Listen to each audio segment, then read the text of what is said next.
Things Covered listeners and All Things Covered viewers. We're back. Brian McFadden, Pat P, another outstanding episode for you guys.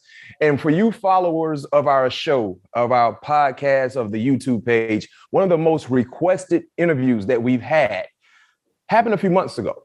I mean, everyone loved the candid conversations we had with this said individual.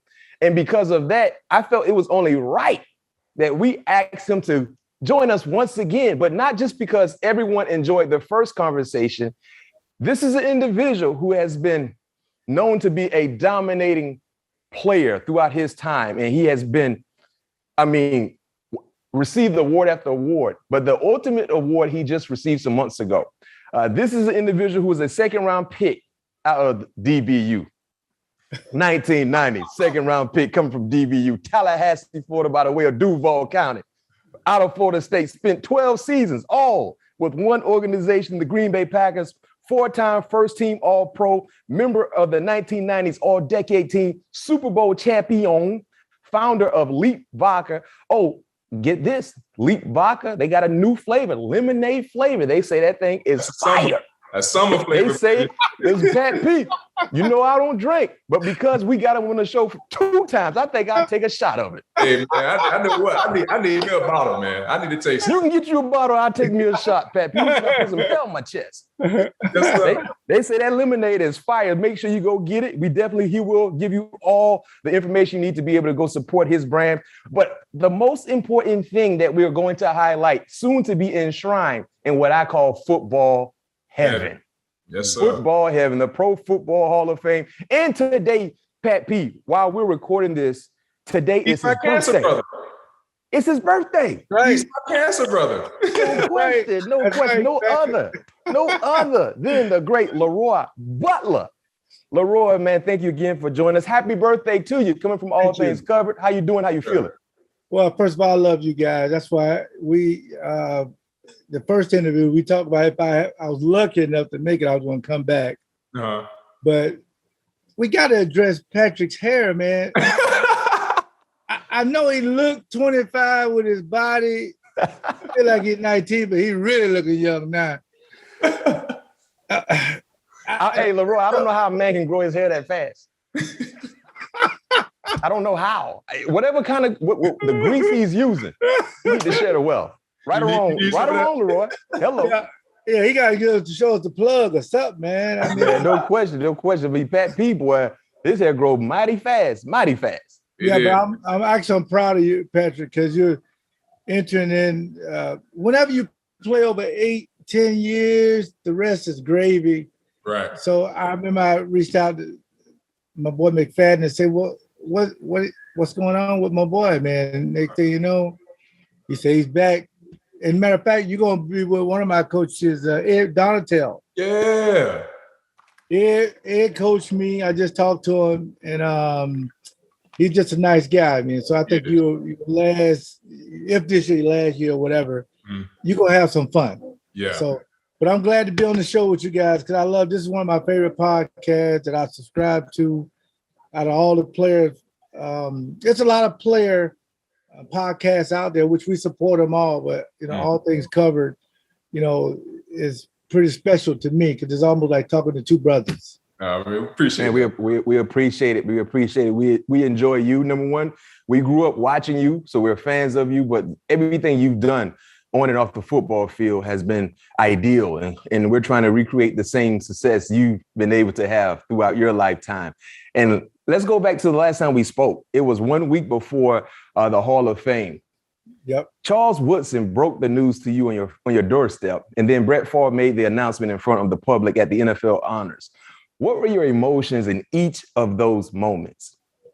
That's a good question because I didn't know how they were going to do it because normally you would, without the pandemic, you would go to wherever the Super Bowl is and you would go into a room talking about anxiety and you sit there, you either get a phone call or a knock.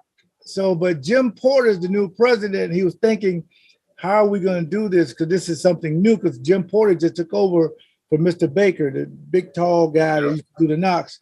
Mm-hmm. So I'm thinking, I don't know how they're going to do it. And they first told my wife, and it was the day before the Packers were going to play San Francisco. Yeah.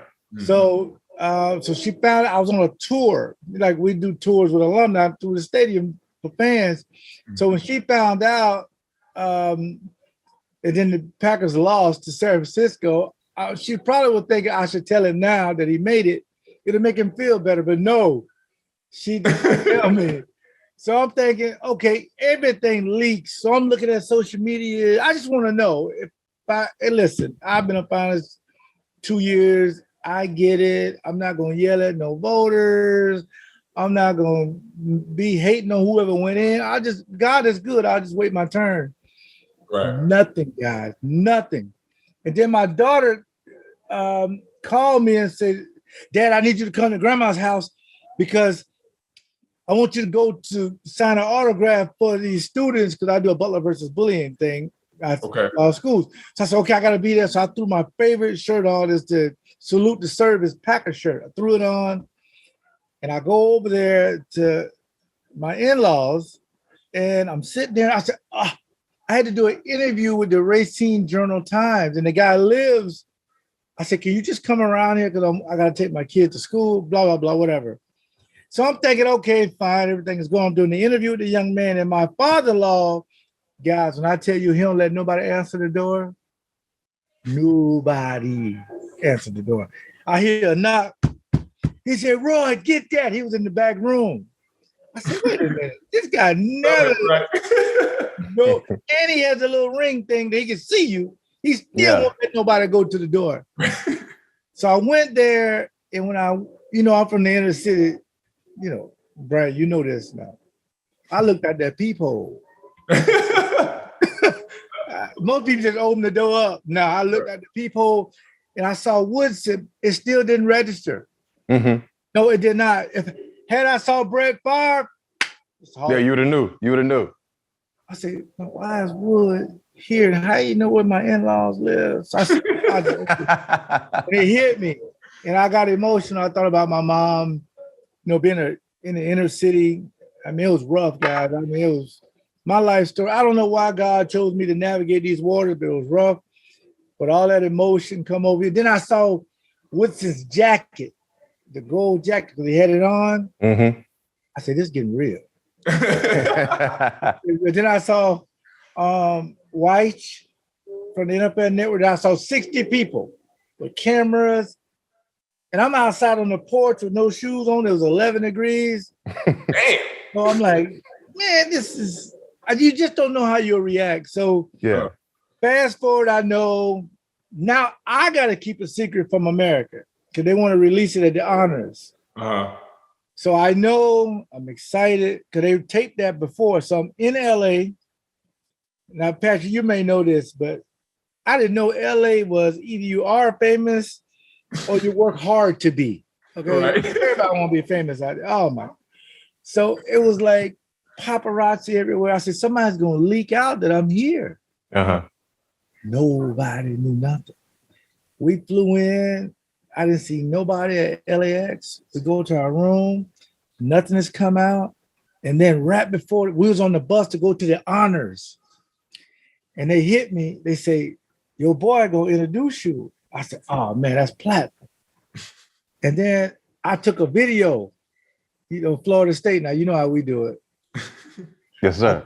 Self-aid, I made it or something like that. So right before they announced me, I sent it. And I remember seeing Cedric the Entertainer and Lisa Ray when they was going out there to introduce. They were just doing the show, but they didn't. Mm-hmm.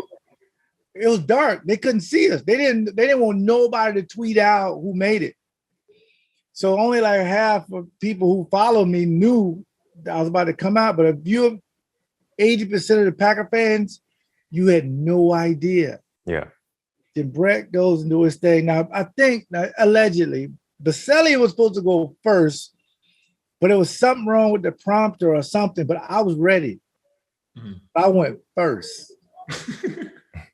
Now, if you do the alphabet, Baselli's supposed to be first. Yeah.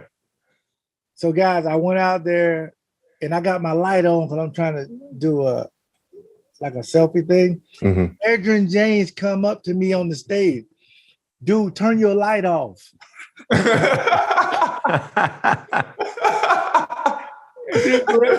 Think about it. It's just been so emotional. I'm happy for my family and friends. And I'm really happy for you guys too, because I represent you guys. You guys are a fabric of me, because they're like your friend, Leroy Butler, goes into Hall of Fame. And by us being friends, and that's what I like about it. It's not just me. Yeah, everybody. And it's everybody you know. So I'm pretty excited.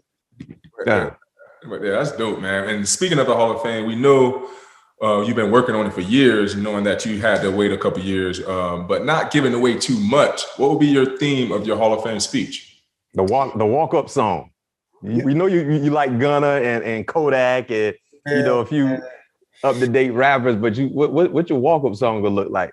Well, we know you're a super gremlin. We know you're a super gremlin. I probably some Ambition for Cash on Key Glock. Okay, and I love the Migos, but without Offset, Hotel Lobby, man. Yeah. Hold on. A guitar, I can't play guitar. You said it. Hold on. You say Hotel Lobby. Hold on. I think I got something for you. Quavo.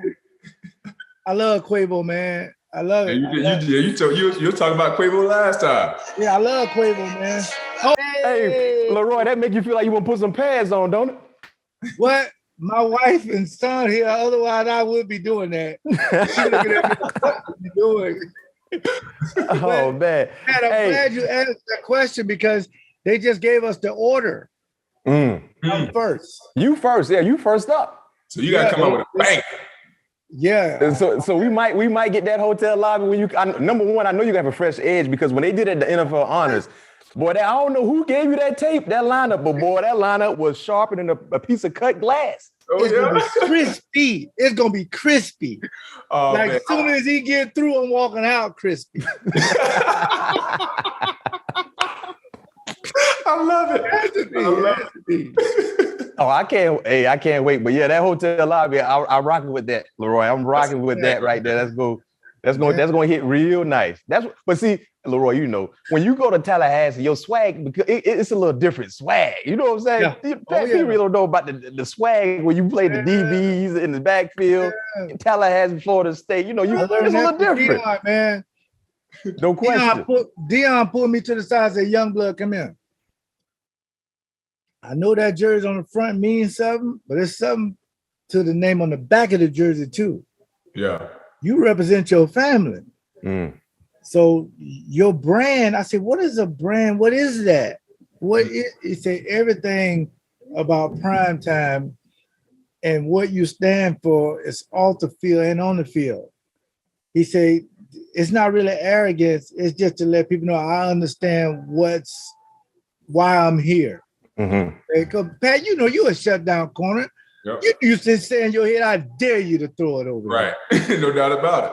Right? Am I right? You said, "Man, I dare you." That's why one day you're going to be wearing a jacket and you're going to be thinking, you know what?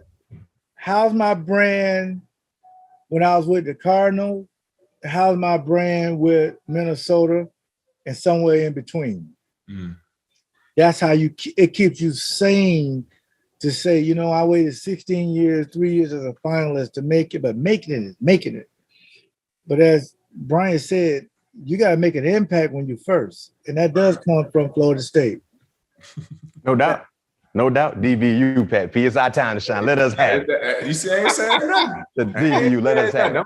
I'm letting you have it, man. I got a cool way to keep, man. We appreciate that. Hey, so when you look at, your time in Green Bay, let's talk a little bit about your two Hall of Fame teammates, Brett Favre and Reggie White. Brett has said when he got to Green Bay, he didn't know how to read defenses. Was that evident once he learned to read them? And what was it like to see him go through practicing, especially going through that learning curve of trying to learn defenses, playing against guys like yourself and other great players on the defensive side? The thing I admire about Brett the most, he was going to do it a traditional way that fits him. I remember him throwing an interception in practice, like the couple of weeks when we got him from Atlanta. He was very upset. He was like kicking the dirt, hands on his hips. I went over to him. I said, "Listen, If you think you can throw it between the linebacker, over the safety's head, and between the corner, do it. It's my job to get it back. Mm-hmm. Because if a receiver takes me deep on a stop and go, or a tight end scores on me, your job is to go out there and throw it to Sterling Sharp and get that back. And he understood where we come. You, my brother, just play. Mm-hmm. If you don't want to check it down, you play the way you play. That's the only way we're going to get who we want. So he just played. Right. I mean, the guy was just truly amazing when it comes to quarterbacks. Because quarterbacks was systematic, kind of robot. Brett went like, Brett said, I'm going to make this throw. So you got to be ready. And the guys are like, wait a minute, I'm double covered. I'm throwing it to you, whether they know it or not. You can be double covered. And again, sometimes they picked it. But for the most part, at one point, he had more touchdown passes than anybody. So I thought it offset both.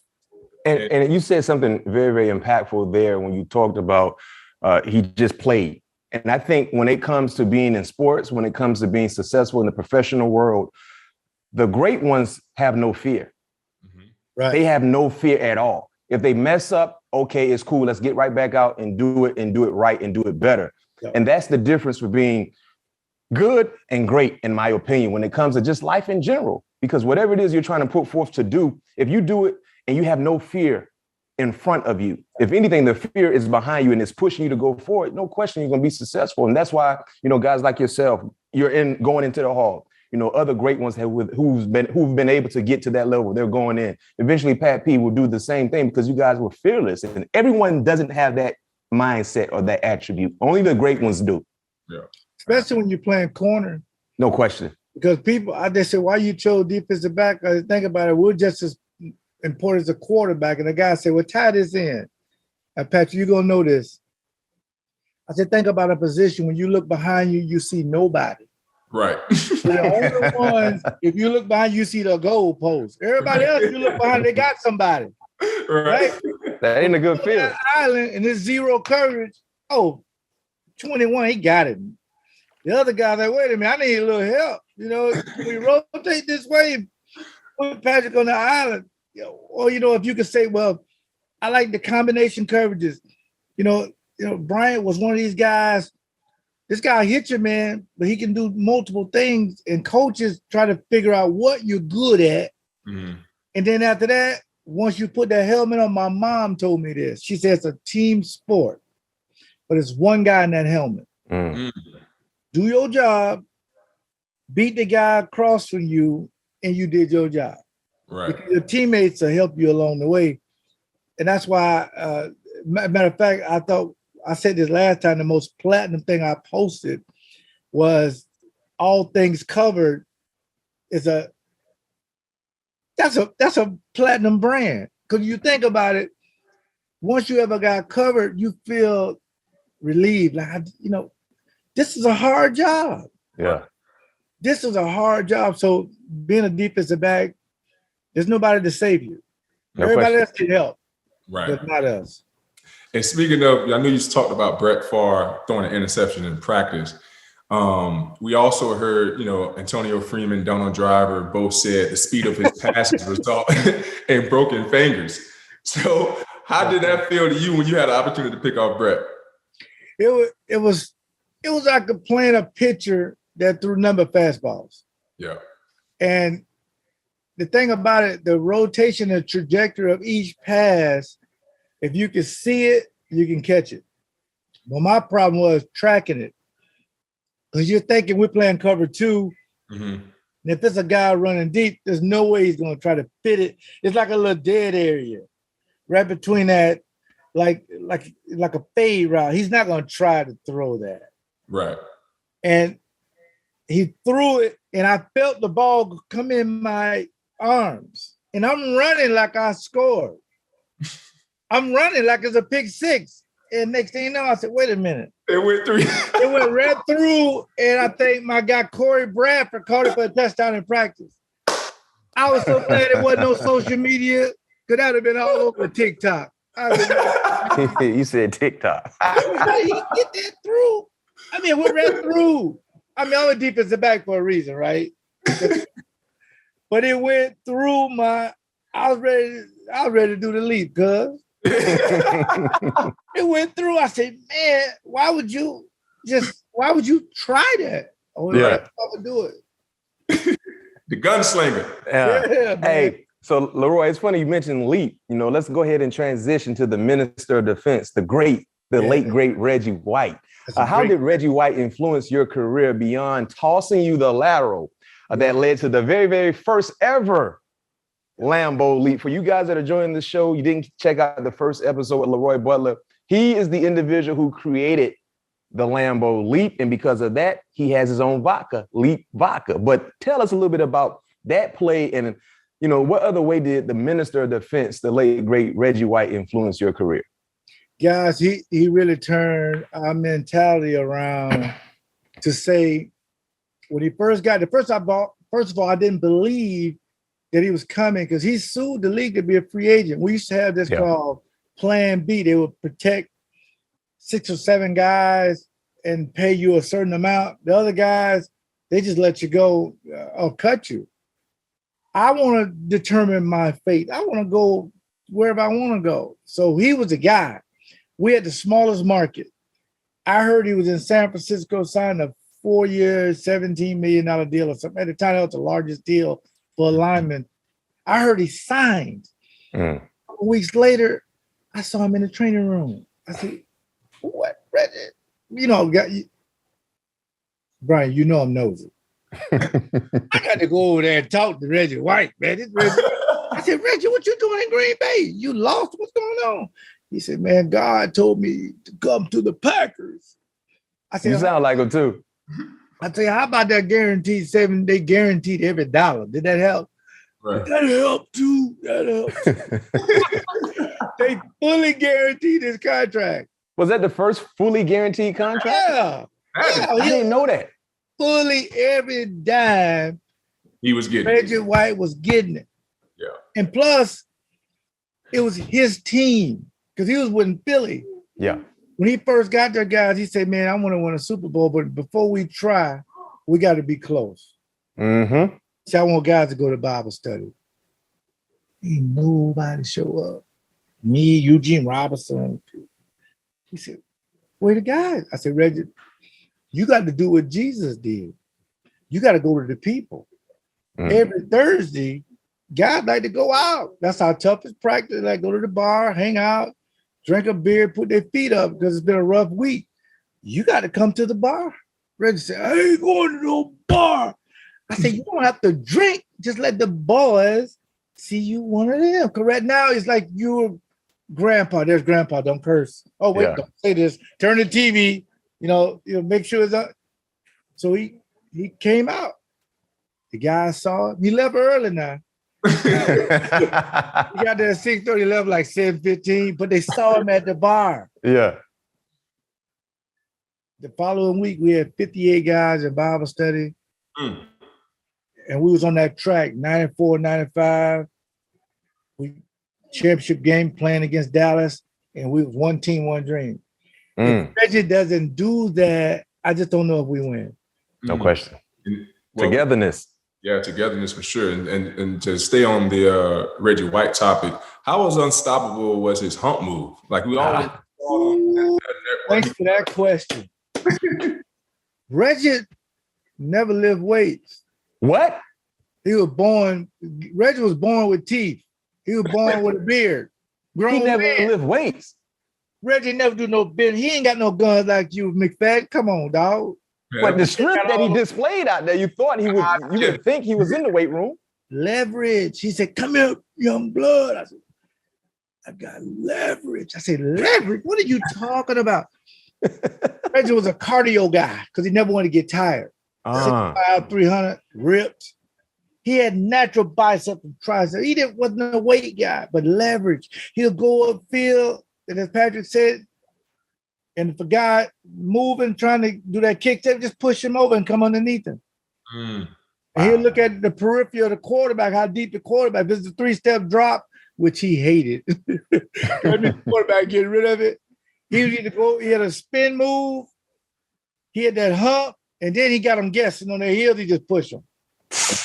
I said, man, you really, because I never saw him like in a film room, extra practice. He used to do it in his locker, just sit there and just look at like what tackles he's about to face. And he knew he said, if a guy 320 pounds or more, if he leaned back, he can't come back up forward. No question. Once he leaned back, I got him. And he was smart. That's how I got my sacks. I said, so how do I do this now? Because I want to try this. He said, no, you're not going to be able to use the hump or that club. Uh-huh. He said, but what he can do is just go upfield and come underneath, but don't lose contain. Mm. I say that again. I said, go up, and when the guy turn his hips, cross him up like a basketball player. Yeah.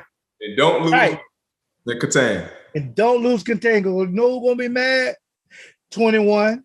Now you got to come up to, hey, man, who lost contain up there? Hey, Patrick. Hey, you know what they say? You lose contain, you lose the game. No doubt about it. Now I'm covering 5 more seconds. Right. It's like, what's going on? We sent 6 guys. And I lost contain. The quarterback got out the pocket. And now you don't know what's going on. Like a Michael Vick or somebody. Or a Warren Moon. Don't let him out. Randall Cunningham, don't do it. So Reggie taught me that, and that's why I was able to get a lot of stats. I got a quick question. I want to know if this is a fair comparison. Okay. Aaron Donald and Reggie White, as far as their ability to manipulate offensive linemen, to be able to stop the run, to be able to play every down. Is that a fair comparison? If you're in the barbershop, yes. Okay. It is. Because that's where most arguments start, right? Yeah. Yes, because you're so impactful. Mm-hmm. Reggie White, Super Bowl 31, 3 sacks, took over the game. Mm-hmm. Aaron Donald, Super Bowl, right? Came blocking. Right. I don't even know if he's human. They need to study him at the Smithsonian, because he's not supposed to be doing that at his size. He has no fat on him. Right. Yeah. I mean, shout out to Cooper Kupp because he's on my fantasy team. He was MVP, but that could have been Aaron Donald. Right. But when I see Aaron Donald, I see 2 people on the interior. 2 people I see. 99 in Tampa Bay was unstoppable. Sap. What's that? That first step is a blur. And Howie Long. Howie Long first step. So it's like Aaron Donald's a come out of Reggie White, Howie Long, and Sap. That's why they gave this guy $95 million guaranteed for the next 2 or 3 years. Right. Worth every penny. Well, check this out, Leroy. You got an opportunity. You watch Aaron Donald because you're a fan of the game. You see how dominant he's been. You played against Reggie. You played with Reggie. You played against Lawrence Taylor. You've seen some of the best to ever do it. So if you had to rank your top 3 best defensive players ever, one being the best, I need you to give us your top 3, because I never played against Reggie. I understand. Never played with him. I never played against LT. LT was my favorite player growing up, by the way. LT. You know what I mean? You saw Deion, you saw Ronnie, you saw Howe, you saw the who's of who. And you're watching Aaron Donald, as Pat P just mentioned, do what he's been doing.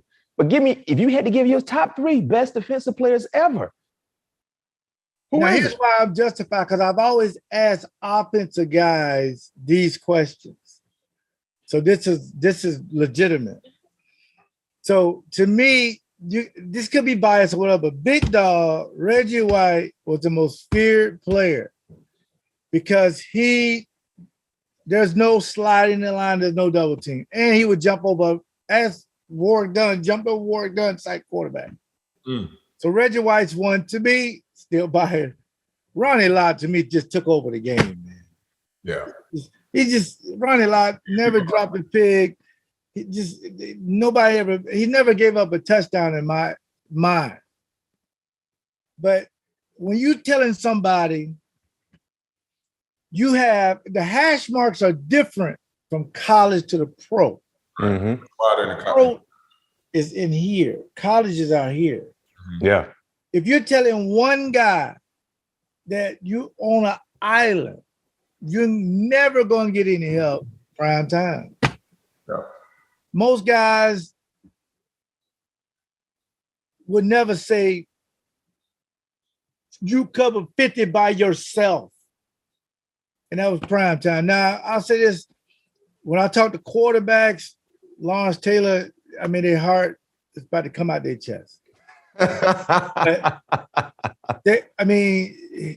Running backs, tight ends, they didn't like him. So you got to have a villain and a likable guy together. He was. Nobody like LT because he would just, before games, just go up and whisper in your ear, man, I'm going to get 4 sacks today. And matter of fact, I'm going to pick it off too. So, of course, he's going to be on a lot of people's top threes. But if it's a Rushmore of the best defensive players, LT would complete the Rushmore of defensive players, in my opinion. So who your top 3 is? Would be Deion would be on there. This is on the Mount Rushmore. Deion, Reggie White, Ronnie Lott, and LT. No, Leroy. Leroy, I asked for your top. Oh, no. Number 1 is Reggie White. No, 1 Reggie White. Okay, I try to get a Rushmore. 1 is Reggie White. Yes. 2 is Ronnie Lott. Yes. And 3 is Deion Sanders. Okay, that's your top 3. Yeah. Pat P, he tried to slide through, didn't he? He tried to hit me with that underneath, but kept contained. He tried to keep containment, right? Hit me with that underneath, but try to keep that containment. He hit you with one of my comebacks, Mac. No question. No, I want the top 3. The people want your top 3. That's your top 3. I'm standing on it too. Them top 3 being everybody's top 3. Yeah. Ain't no PC here. Those 3 guys to me are amazing. Real quick, a lot to go. Super Bowl 31. What was your fondest memory from that night against the Patriots? Other than seeing Luther Vandross in person, I'm going to put that to the side. And one of the interns came to me. Was he big Luther at the time, or you a little Luther? I ain't going to say. All right. He was little Luther. Luther. But he was amazing. I just saw him. I had tears running down my eyes. I remember how my grandmother, my sister, my mom, Luther Vandross was like. He was God, man. That's how my grandpa. In the city, man. He was everything. I mean, did he sing the national anthem? Yes. Oh, yeah. boy, I know he. All right, I know he left his soul out there. Fire. And then at the halftime show, they had the Blues Brothers with Dan Aykroyd and Belushi and them. So the entertainment, I like that. But what that means, the Super Bowl, I didn't realize this, but on that trophy, it says Lombardi. Mm-hmm. So I'm thinking, if we win this trophy, it's going to be some grown men crying. Because I saw a sign said 30 years of misery has ended. We're going to the Super Bowl.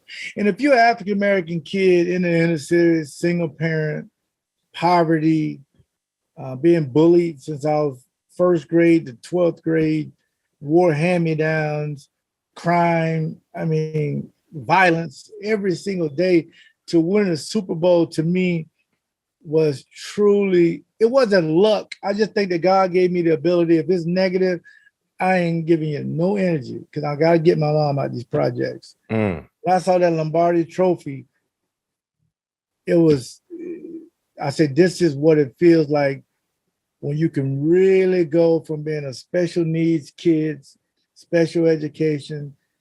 This is impacting the world and then Mike Holmgren said the best line, this trophy means more to everybody who wins it, but it means more to us because it has somebody in our franchise name on it. That's a question. And speaking of your franchise, last time we spoke, you was very uncertain about Aaron Rodgers' future in Green Bay. At this point, do you believe he will retire in a Packer uniform? Yes, I think he will. They structured his contract so that the next year it's going to be a big cap number. But for the next 3 years, if he wants to play, he's going to finish his career out a Green Bay Packer. And that's what I've always said to any person. Sometimes it ain't up to you. Sometimes it is up to you. And sometimes you don't get the opportunity. But if you can finish as a quarterback, your legacy with one team, not many people can do that. Mm-hmm. He's had all the All-Pros. He had all the 4-time MVP, and now he has the money and secure. And you think about it, though. Think about it. If you was 38 years old, you had no kids, and you're not married, and you got $350 million in the bank, man, I ain't mad at nobody. No doubt. No, say what you want about me. I No don't question. care. Hate on me, cancel me, I don't care. But the fan base loves him because we love loyalty. So I think he will, Patrick. I think he'll finish. He'll play the whole 3 years. Now, the question off of that, what do you do with Jordan Love? But if you pick up his option, you're going to have almost close to $80 and $90 million in quarterbacks. And so what do you do with that? So they're going to have to just keep Jordan Love, keep developing him. Yeah. Last question for you. So how they did Brett and Aaron, in a sense, right? Facts. Because Aaron didn't play to his 5th year, if I'm not mistaken, right?